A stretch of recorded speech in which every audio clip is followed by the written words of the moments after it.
What is sidechain compression and why do I need it? Well, that's pretty easy. At least you can use it for your bass line and your kick, but it's also very helpful on many other channels. Let's have a look to sidechain compression on your bass line.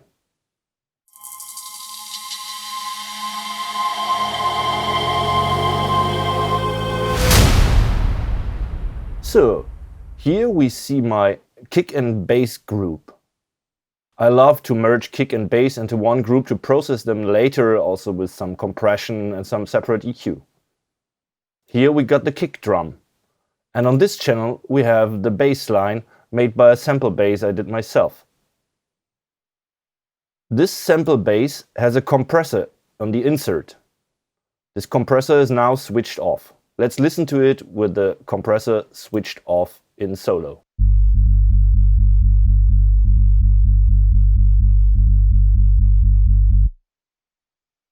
Sounds more or less like one note with accents. Then we have got this trigger kick channel. This trigger kick channel is my kick mirrored but without an output. It's just sending to the sends, but the sends are deactivated, so it's just a ghost track. This ghost track goes to the sample bass compressor. In here, we activate sidechain and route the sidechain signal from the trigger kick. And now let's see what happens.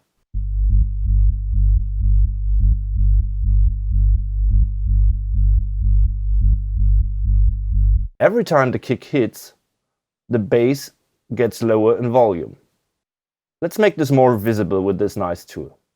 On the upper channel you can see my kick drum. On the lower channel you can see the bass line.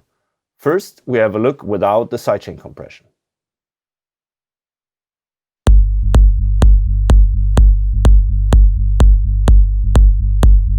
As you can see, it's more or less one note playing in the sample bass. And now let's activate sidechain compression.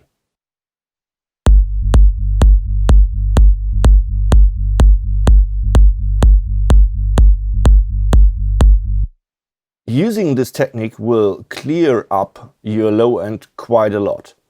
Every time the kick drum hits, the bass gets lower in volume and the kick drum gets into the focus. You can use this technique also on many other instruments. For example, I use it quite a lot on my synth bass when I want to bring in some vocals. So I put in the compressor on the synth bass and get it triggered by my vocals.